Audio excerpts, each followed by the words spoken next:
Today, we're doing a review of the Alpaka Bravo Totepack. In this video, I'm gonna pack the bag out and show you the true, brutally honest pros and cons, so you can decide if it's the bag for you. It's got a nice microfiber material, stowable shoulder straps, but is this thing just for work? But don't worry, if it's not, I highly recommend sticking around to the end of this video where I'll make some alternative bag recommendations that are close but different, and they might just better suit your overall style and needs. But before we get to that, let's get to this guy. To the review desk we go. Okay, let's start this off by talking about the gist of the Alpaka Bravo Totepack. Alpaka's been around for a while, like 10 plus years, but they've really been blowing up in the past few years. Because number one, they're making high quality bags, and number two, they're making a lot of high quality bags. Like they're pumping out so many new bags, it's crazy. And all their bags are known for having a very simple user experience and a very clean look and aesthetic to them. Some of the top features of the tote pack are, as the name suggests, the ability to be a backpack, but also the option to go into full tote mode as well. We've got one external water bottle holder, a quick access front compartment, a half moon opening main compartment, a horizontal luggage pass-through holder, and much more. The Bravo Totepack currently comes in 3 color options. The capacity is 13 liters, which for a lot of people, it's gonna be a good size, but a lot of people it's gonna be a little small for everyday carry. It just depends on how much gear you use on a day-to-day basis, but don't worry, we'll pack it out so you can see exactly what it fits. For dimensions, we're looking at around 17 inches height,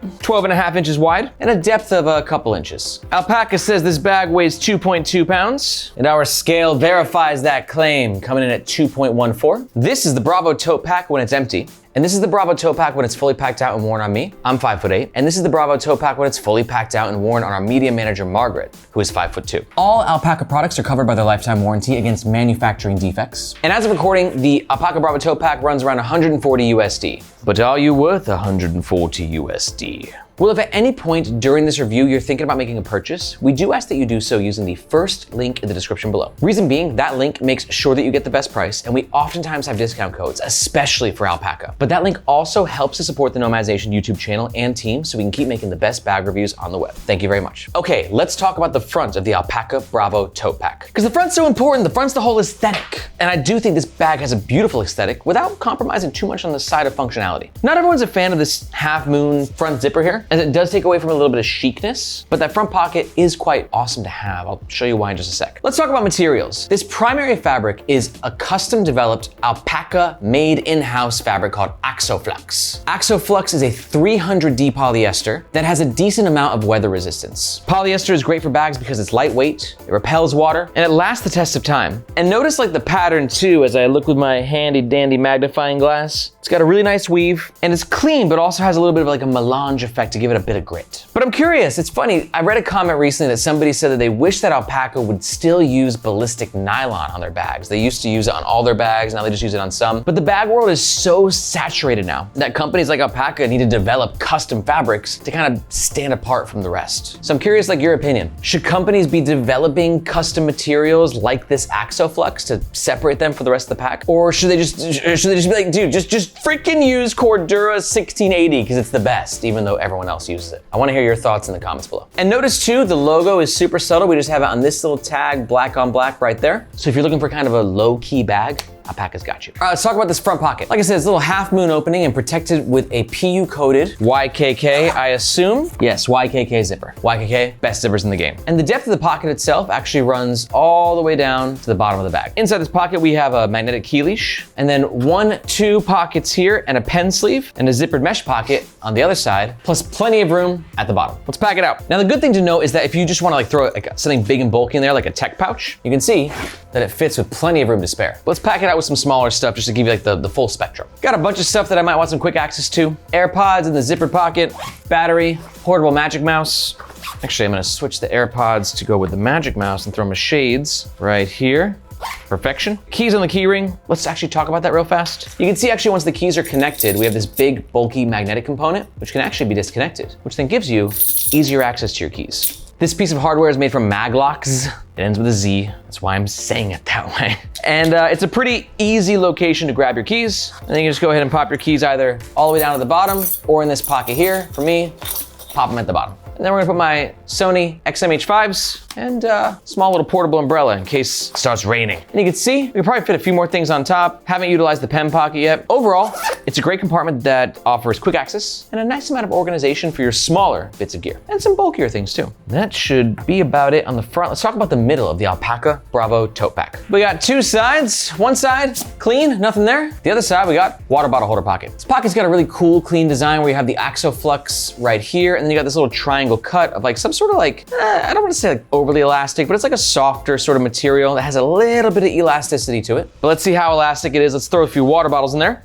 I got a 22-ounce Earthwell, very skinny, and then a beefier Yeti 1-liter water bottle. 22-ounce Earthwell, as you can tell, perfect fit, a little bit of room to spare, but I have no idea if this Yeti is gonna fit. Ooh, it's actually, wow, it's going to, very cool. So you can see even the Yeti fits.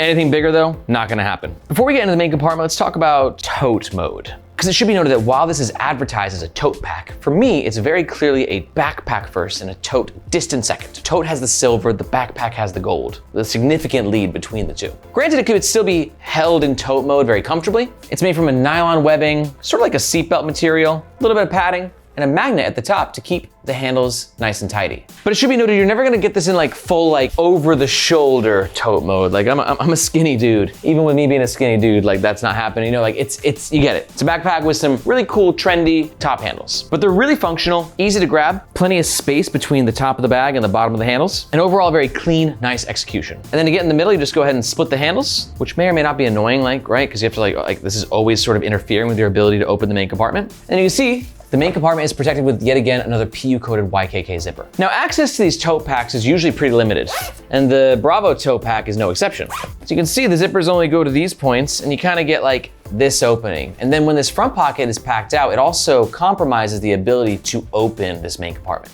This could be a deal breaker for some. Some of y'all out there just love clamshell backpacks. You can just go, whoosh, right? And get like immediate access to everything that you need. But because this bag is smaller at 13 liters, it doesn't make it like too overwhelming to find what you need in there. It's just a tiny guy. So for me, the limited access compromised is okay. That sentence sucked, but you get what I was saying. In the main compartment, we have a laptop sleeve, a tablet sleeve, and then on the other side, we have a zippered compartment. And this is an interesting material. It's not mesh, it's not see-through, but it's really nice to the touch and does have a little bit of elasticity to it as well. Time to pack it out. And we're gonna pack it out with like a day's worth of like work stuff. This is kind of like a work bag in my opinion. That sort of fresh and clean aesthetic. So let's go with packable tote, tech pouch, hoodie, book, Kindle, backup laptop charger, and a laptop. And I know what you're thinking. You're like, Aaron, that red block of wood or whatever it is not a laptop, and you're right, it's not. But it is a 3D mold of a 16-inch MacBook Pro, which this bag says that it can fit. So let's put that to the test. Yeah, that's how much we love you guys. We made a 3D mold of a laptop. 3D prints, thanks, Tav. And you can see the 3D print fits very nicely. Actually, I thought it'd be a lot tighter. And I guess before we pack it out, one thing to know about the laptop sleeve, it's got a nice microfiber material, helps keep your laptop scratch-free. A little bit of padding here, also lined with some microfiber material, and a little bit of padding on the back. So I'll leave my 16-inch MacBook 3D print in there. Throw the Kindle in the tablet sleeve, secure it via Velcro. And then you can see, 13 liters, it's getting tight in there, real tight. But if you want a small, compact bag, you gotta live that life. So we're gonna throw the hoodie at the bottom, tech pouch right above it, some light reading, packable tote on the side. And then for this zippered, non-mesh, but cool material pocket, for me, that's like a good spot for like organizing some tech gear. So I'll throw my laptop charger in there, and then maybe some extra wires and pens. Zip it on up. Very nice fit, and it should be noted the bag self-stands quite well by itself when it's packed out. Then the magnets unite. Oh yeah, we got a nice clean work bag, baby. But is this thing just for work, or can it also be a travel companion? Let's talk about that in the next section. And if you're thinking to yourself, wow, this dude is a backpack nerd, I love it, then you gotta understand, you actually might be one of us. And by us, I mean this emerging carry community of people like you and me who are just obsessed with this amazing revolution of backpacks that is happening globally right now. It's so cool what's going on. And if that sounds like something you're interested in, you're gonna definitely wanna sign up to the Nomads Nation newsletter. In the newsletter, I let you know what's happening in the world of carry, the biggest drops, limited edition drops, big brands, small brands, everything in between, so you can be an expert in the bag world. To sign up for the newsletter, just look for this little globe icon in the description below. Back to this guy. So let's jump into the next section and talk about the back of the Alpaka Bravo Totepack. So before we start to talk about comfort and the unique selling point of this tote pack, which is the stowable shoulder straps, we've got a little sneaky, cheeky pocket right up here. This pocket runs about yay deep. And I'll be honest, I don't really know what I would put in that pocket. Reason being, it is sort of vulnerable to weather, right? Like if you do get caught in a rainstorm and something is in there, it's like, oh, well, that sucks for whatever's in there. But if you are traveling, could be a good like quick access spot for your passport. Just don't forget it in there. Please don't forget it. And speaking of traveling, I do think this bag would be an awesome flight companion, like your personal item underneath the seat in front of you. 3 reasons for that. 1, the size, right? You want something small, just that can carry like the stuff that you want quick access to while you're flying. 2, the luggage pass-through holder has a horizontal orientation, which means you can carry your bag vertically on your suitcase, which is just awesome. And then 3, what we're gonna talk about is the ability to stow away the shoulder straps works perfectly for a personal item. Let me show you why. On the shoulder straps, we have 2 Hypalon lash points right here. A good spot for clipping a carabiner or 2 or parking your sunglasses in. Below that, we have some metal hardware. Now, I used to love metal hardware on backpacks, but I'm kind of like coming back around. I like it because it feels good and premium. You're like, I spent $140 on this bag. I want it to make me feel awesome. But A, metal hardware can just kind of be like loud, especially when you're doing a review. And B, sometimes metal hardware can slip over time in a way that plastic hardware doesn't quite do. Something to be aware of. Basic nylon webbing, little dangle stopper right here. Keep the dangle in its place. Thank you for your service, sir. All right, and then now let's do it. So to go from backpack mode to clean tote mode, you just unclip these guys right here. This is a little G-hook, pretty easy to do and to undo. Also metal, can't get caught on those edges sometimes. And then to stow them away, you just unclip this magnet right here and pop the shoulder straps in. And now you are in clean tote mode, which is like a tote mode, right? 'Cause like I said, you're not going over the shoulder with it, but it's a nice option to have for everyday carry. And back to the personal item for a flight, when those shoulder straps are stowed away, you can go ahead and cleanly put it underneath the seat in front of you. No dangle, no catching on things, even if it has to go to the overhead bin, right? This is just a really nice option to have for when you're traveling. But on the flip side, one thing that I'm not as crazy about with this bag is sort of the lack of any ventilation on the back panel, right? It's a clean back panel, but there's no real spots for air to kind of sift on through and, you know, give you that sweet air relief. And I suspect that will compromise the overall comfort of this bag, but there's only one way to find out. Let's take it outside. I'm gonna wear the pack for 20 minutes and I'm gonna report on the comfort of it right about now. So we got some pros and some cons for the comfort of this bag after wearing it for about 15 minutes. Pros, the lining, silky smooth, feels very nice. The shoulder straps are very well padded, and they're well padded for the most important part of the pro of the comfort, which is the lightweightness. This bag just feels super light. But on the con side, there's not a lot of ventilation happening on the back panel, and there's not a lot of structure in the back panel, so it sort of just kind of feels like it collapses on your back. That helps with the lightweightness, don't get me wrong, but something to be aware of. And also, these clips here, you can kind of feel them on your rib cage. Not terribly, it's not uncomfortable or painful, but you kind of feel them gracing their presence right here on the bag. Overall though, very comfortable pack. Let's talk about the pros and the cons. Pro number 1, super clean aesthetic. Pro number 2 is the ability to stow away the shoulder straps, whether it's for EDC or for travel. And pro number 3 is the material plus the zippers gives the bag really nice weather resistance. But on the flip side, there are cons to every bag you included. Con number 1 is gonna be a lack of ventilation on the back panel. Con number 2 is gonna be the limited access to the main compartment. And con number 3 is this little pocket up here. What the hell? What would you put in here? Let me know in the comments below, like, what would you put in this pocket? Because I have no idea. But just a reminder, if you're still here and you're thinking about making a purchase, you've weighed the pros and the cons, and you're like, dude, that's the Bravo Totepack for me. We do ask that you do make your purchase with the first link in the description below. We usually have Alpaka discount codes. Be sure to check it out. Thank you so much. Let's say you're not quite sold. You wanna see what's in the market. You wanna see what your other options are.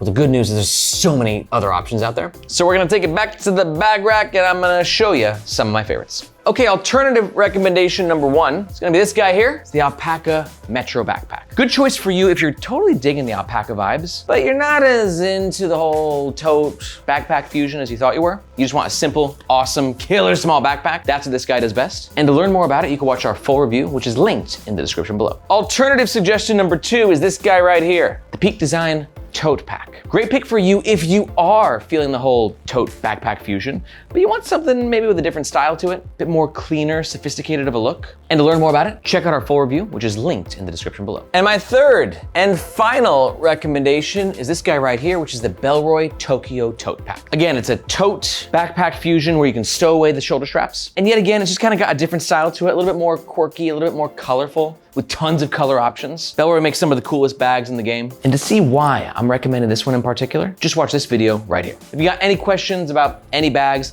be sure to let me know in the comments below. My name is Aaron, this is Nomads Nation, I will catch you next time.